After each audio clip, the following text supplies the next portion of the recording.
war. The four major networks present the sixth in their series of broadcasts for wartime America. Our program tonight is called You're on Your Own, starring Ezra Stone and Claude Rains.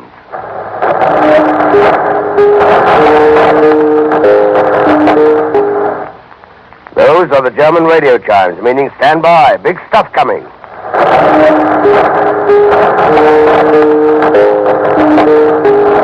Ready, folks? All right, ladies and gentlemen, get a load of this.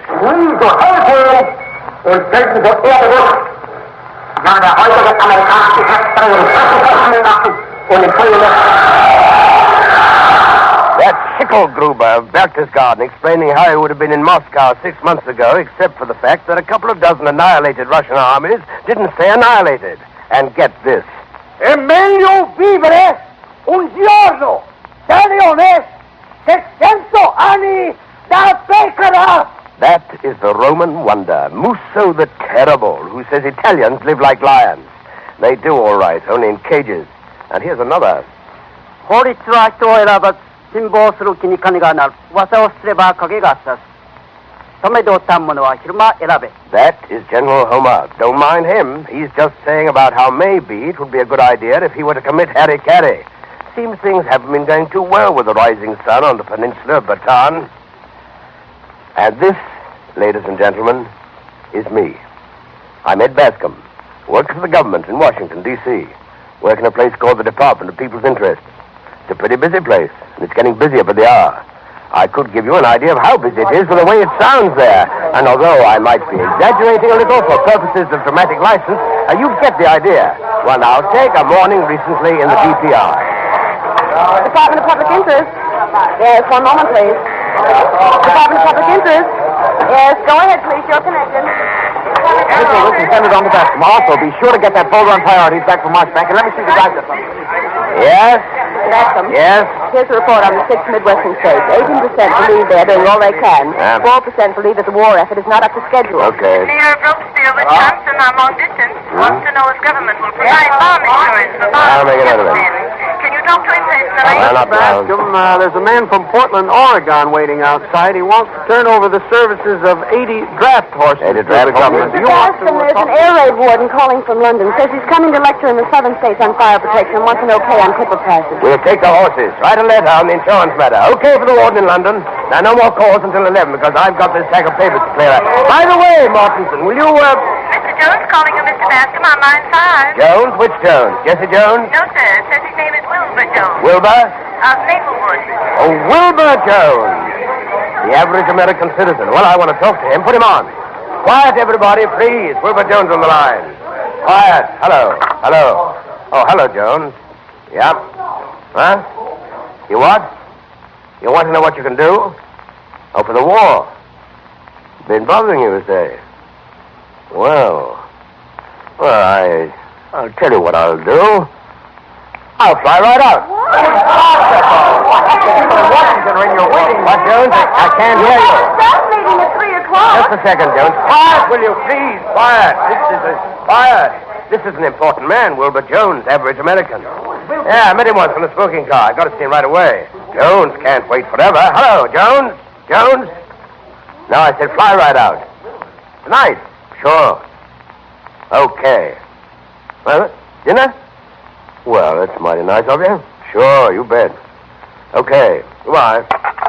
Hortense, get me plane passage on the... Here it is. 3:30 plane gets you in 5:45 in time for dinner at 6. Very good. All right, I'll be back to work. Of course, that is a little exaggerated for purposes of dramatic license. The service isn't that good, but anyway, a man can get to Maplewood on the 3:30 plane in time for an important dinner at 6 o'clock wartime. Harry!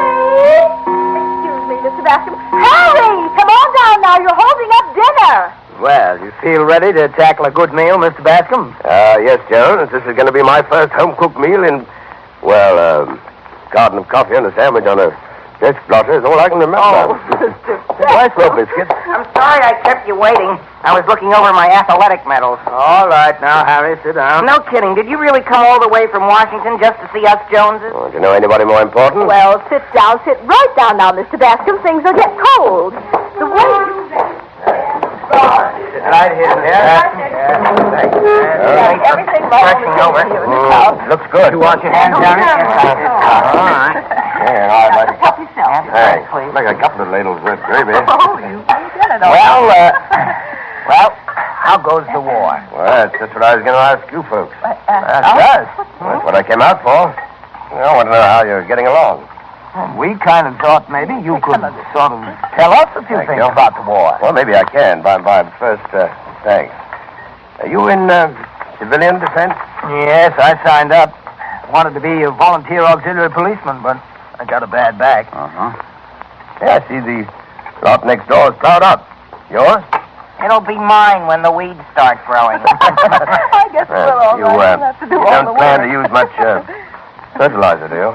You know, I mean to say it's kind of short. Nitrogen, you know. Those TNT, partly. We need to grow things, but, well, there's not enough fertilizer for the farmers. Yeah, I read about that.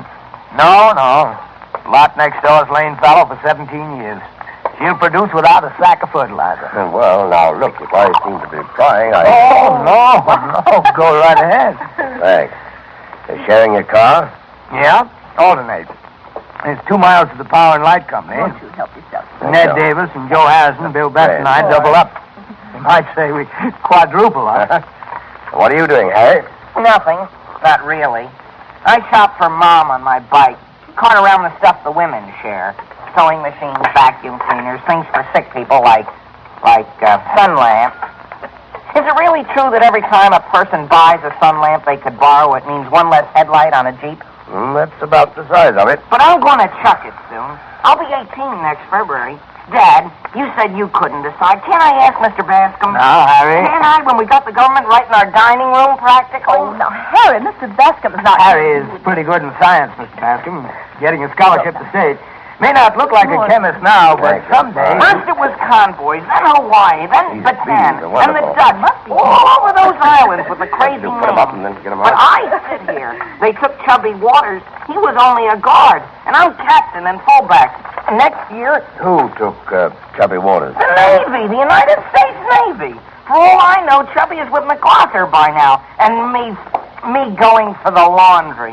Harry, how's your nerve? Nerve? Have I got nerve? Boy, you just let me get on a ship and I'll show you something. Anchors away! I asked, how's your nerve? Your real nerve, son. Because we win soon, we'll need good chemists. But, well, if it takes us a long time, you won't get your chance to tote a gun, Harry. You wouldn't think laundry would take so much nerve. Mom, couldn't we get a washwoman that lives nearer? Sit still, Mother. I'll take No, it. I'll answer it. The other end of that phone, huh? Hello, Alice? That's his Am I girl, going to see you Alice tonight? Nilsson. Don't mind the boy, Mr. Bascom.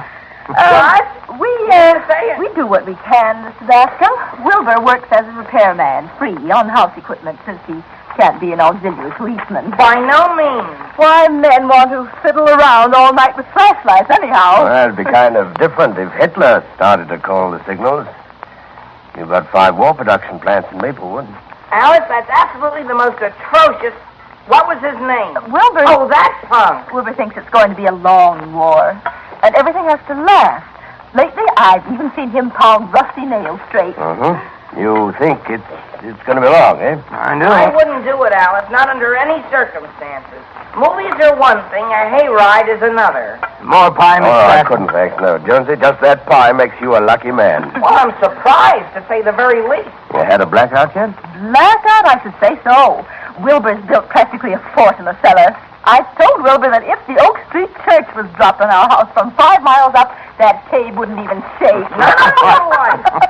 But he kept on shoring it up with old railroad ties. Fine. Alice, a girl like you. Excellent. I can't get the car. But it's parked out in back. We could sit in it. I think we might go up to the den for coffee where it's quieter. Not tonight? I didn't know we were discussing the future. Well, we'll just slip up to my den, Mother, where we can talk things over man to man. Listen, will you let me talk? Harry, shout so. He's not really as... Well, I've had growing pains myself, Mrs. Jones.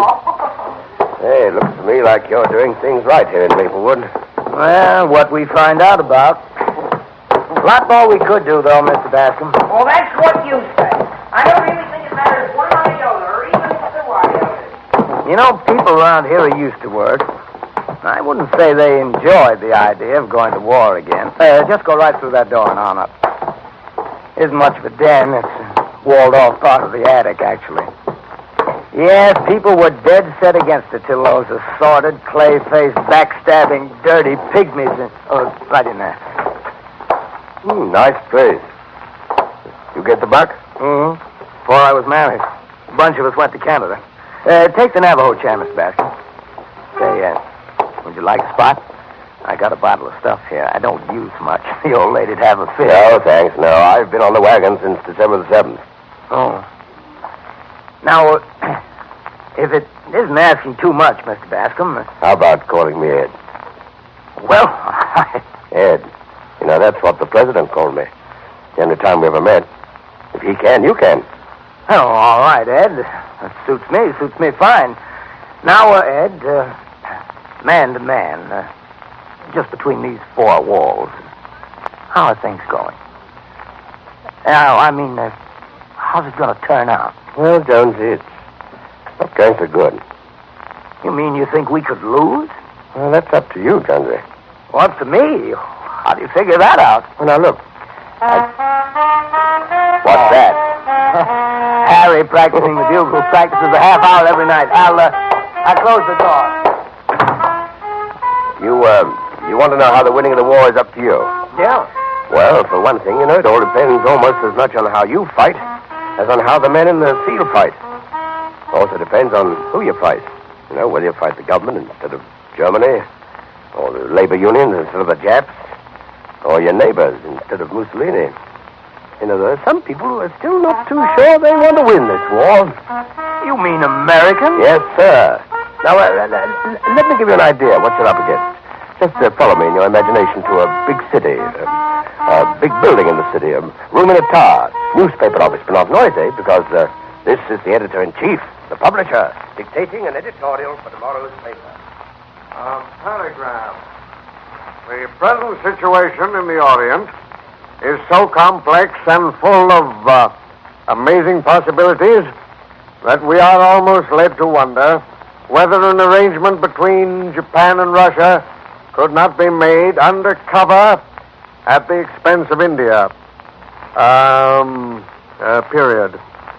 Would it be inconceivable for Japan to stop dead at Burma and hand India over to the Russians in return for a free hand where she is now? New paragraph. Will the future weeks and months make India the goat? No, delete that. Determine the price England will have to pay to keep her Russian ally hacking away.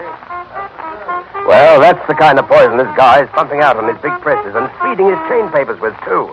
Why, he might as well be working for Goebbels, that guy. And all he's accomplishing is confusion, dividing people. Then pretty Adolf can walk in and conquer. That old poop should be receiving the German Distinguished Service Cross any day now. Ed, I suppose a lot of good, square Americans have been taken in by that brand of Yeah, I'm afraid so. I hope they find out the truth before it's too late. So do I. And we're going to help them find it out. And while we're at it, I'd like you to meet another type. You'll find her maybe in a fancy joint in New York, resplendent in sparkling evening clothes, and maybe with one cocktail too many now. And she has very definite ideas about the wave of the future.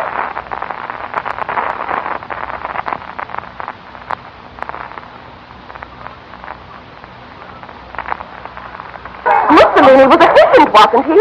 Hitler got rid of the Catholics and the Jews, didn't he? Why, Gilbert, you don't know progress when you see it. The wave of the future, Gilbert, my dear. Why, that's the most awful, dirty, rotten, low-down... Makes you mad. Ready to tear anybody apart, Jones? Listen, Ed, have we got many people like that?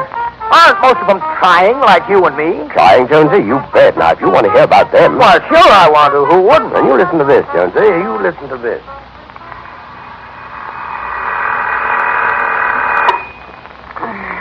Oh, dear. 3 o'clock already. Oh, blast that alarm. I was sound asleep. It's 3. I gotta get going. Day after day. 1 week, 2, 10, all winter. Up at 3 and off in the car, and I have to walk to the office. Oh, no kidding, Stella. Oh, I'll be on a better shift or have time off when we get more volunteers. Yeah, I know. Well, when? How long have they been trying to get more women with husbands crazy enough to let them get up in the middle of the night and go to work spotting planes? I never see you anymore. Men ought to do that stuff. And women got us, so men won't have to. Go back to sleep, Johnny. I'll be all right. Oh, If Hitler sends any bombers over this berg, you can go on sleeping till 7. Because we gals in the filter center will catch them at it and send our fighters up in time.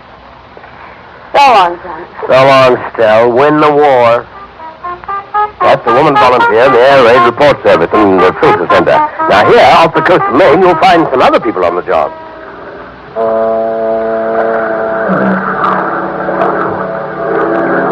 See him? Can't even see the lighthouse. Yeah, no. Yes, there's some. What do you say? East, northeast, about. Okay, phone it in. Phone it in. All right. This Kenbo, G11, report, number K. Course 19. Code 36. Letter M. M as in mumps. There are ships. Navy planes in for patrol. What they say? There are ships. Navy planes in from patrol. They're going to be a long night. What kind of work is that, Ed? Volunteer airplane spotters. Why, practically the whole town works at it in shifts. Now, here's another operation actually going on. Very close attention, please. He's taking the anesthetic, well? Yes, Doctor. Scalpel? Now, you ladies who are here to observe, note that the initial incision is made in the patient's skin with this instrument. Now, quick stroke. Sponge nurse. Somebody carry the lady over to the other table. Remember, you're the ones who wanted to watch. Hemostat nurse. Sponge. Yep. Another sponge, please. Bleeder, I guess. If any more of you volunteer first aiders are going to faint, please step out in the corridor. Hemostat. Now, to those of you who are still on your feet, I'd like to say to you that... What was all that? Women. Taking first aid courses. Thousands of them have gone to hospitals to learn to get real experience with the site of real injury. Hundreds fainted at first, but they all came back. Not one has kept on fainting. All quit the course. Yes, but look, Ed, we can't work in an air raid center. There isn't one here. We can't spot planes or even study advanced first aid. Mother's got the kids. I work. Aren't there any other kinds of jobs in this war? I was getting to that. Now, I've got some letters in my briefcase here from people. Some they wrote to OCD, some to the president. But they're all working. They all meant what they wrote. Now, here, Excuse me just a minute. I'll just have to tone down Toscanini a little bit. He's just showing off for your benefit. Harry! Yeah, Dad? Listen, will you take that bugle down to the cellar and blow it into the furnace? You mean you want me to make hot music? He gets that from listening to Sam and Sue on the radio. Please go on with your letter, Ed. well, now, here's a typical one from a boy out in the Northwest. I'm blind. I'm 25. I have a seeing eye dog named Rex. I wanted to help in the war, but being blind, I thought I was hopeless. And then I heard about people like me used in England during the blackouts.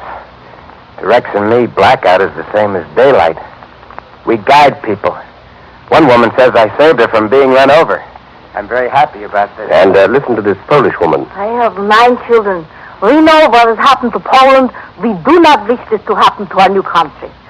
Everywhere we ask to help. Then army camp is coming here, a big one. All 5 of my daughters are taught by me to sew like in all country, be so good. I go and I say to soldier, 5 daughters, 1 Polish woman, we will mend. So now we mend. Socks, shirts, uniforms, hundreds. I am very excited on having ladder in person to me of thanks from Sergeant himself. Probably only Polish woman this part of city with ladder in person from Sergeant. Flocks of them, Jonesy. All ages, all kinds. Now, you take that old man in Boise, Idaho. I'm not much good at 82, but there's 300 less fire hazards in this town and kind of me going around with a bushel basket and a shovel. If they start dropping them incinerators... And listen to this fighting Irisher. Patrick, says I, this here's a public fight. And in fighting now, the Irish have something of a reputation. Patrick, I repeat, it's the best free-for-all in the history of human beings. The Irish have not missed a scrap for 2,000 years. And we don't want to sit around for that length of time explaining why we passed up this one. So off comes me... Some of the volunteers come from, well, the wrong side of the tracks. I was obliged to visit their homes. It was extremely unpleasant at first, but the need was so great. I started the clinic out of pity. But now I pity myself as I used to be before I'd crossed the... It's no sign that just because I'm from Italy, I like Il Duce. Sure, I buy a bigger picture, Il Duce, just the same. I hang him up. And then I buy some vegetables. And I hang him up the biggest sign. She's a real. You bring in the shoes to be fixed, and you get a free shot at the Il Duce. Well, that's enough, Ed. I get it. I guess we Joneses ought to go down to headquarters and look over the list of things to do again, huh? Mind. We were all kind of hoping to get something spectacular to do. Well, most of the war isn't spectacular. Darn little. You people in Maplewood, why, chances are you'll never see your own artillery knock down Hitler's bombers. You'll never see a battle wagon land a heavy one on an enemy ship. Never watch the slick come up where a sub went down. Never see an American cannon chuck a slug into a Jap tank. We'll just work harder.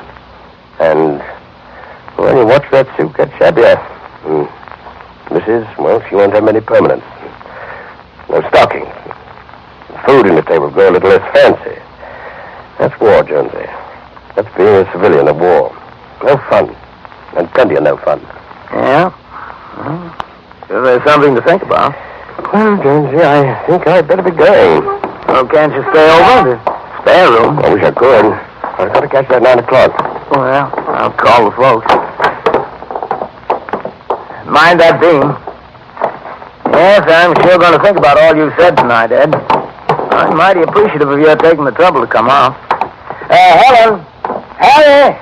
Ed's leaving. Harry! Mr. Bascom's going. Well, Ed, I'll take you down to the station.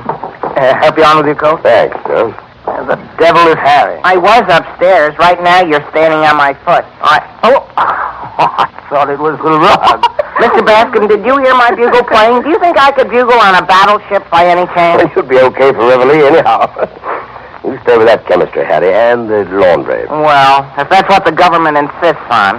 See, Mr. Bascom, the White House isn't camouflaged, is it? No, Hattie, it's still just as white as... I know. As laundry. Well, here's to you. Keep 'em flying. Well, good night, Mrs. Jones. That was a mighty fine supper. You got a fine boy. Come back real soon. I will, I sure will. Tell the folks at Washington to buckle right down and stay with it till the old monument smokes like a chimney. Goodbye, Mrs. Bye. Jones. Goodbye. Mind these port steps are kind of high. We go left. Car's down by the orchard. No, I'll walk, Jonesy. Save your tires. Try the piece to the station. I'll show you a shortcut down Pine Street. Mm-hmm. Wonderful night. Handle of the dipper leans right out of the sky. Jonesy. Yeah? I didn't quite tell you all I came to say about winning the war or losing it. The government can't tell you about the Army, the Navy, where it is, how it's doing as of today. The Axis tries hard to get us to tell, but the government doesn't even tell me those things. But it's promised to let you know every single fact it's able to. I can say this. We got the 3 million finest kids ever went into an army and navy. But there's another fighting force, Jonesy. And you're in it. It's the rumors. That's your main fight, Jonesy.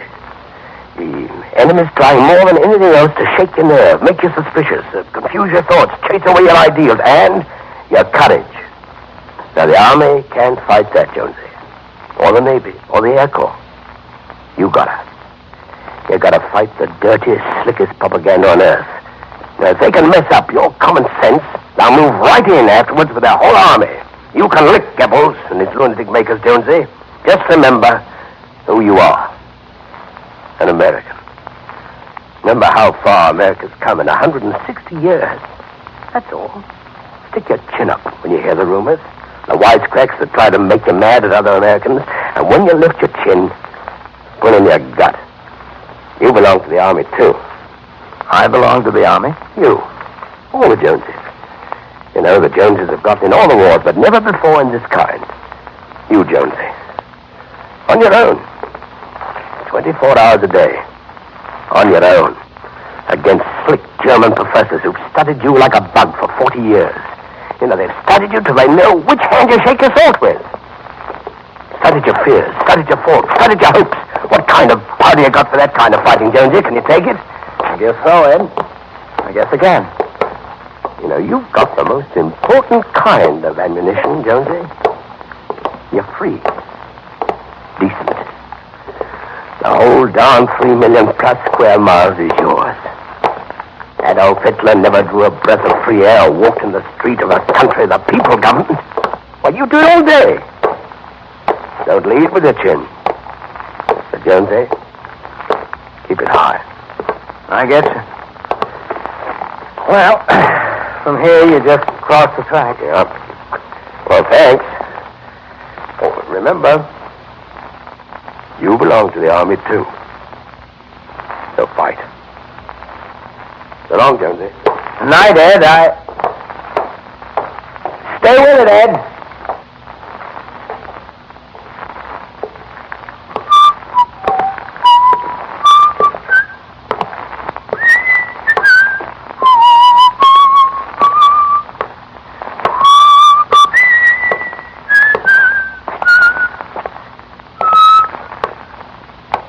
On your own. You and 135 million more.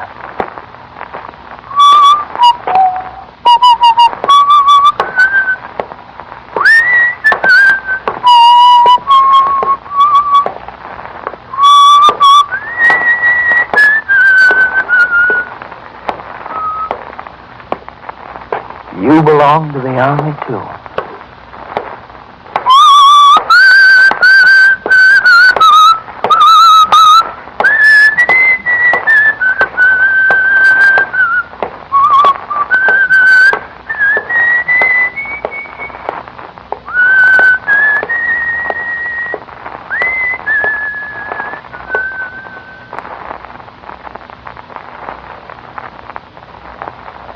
You have been listening to You're on Your Own by Philip Wiley. The principals were Claude Rains, Ezra Stone, Hester Sondergaard, and Everett Sloan. The program was another war program.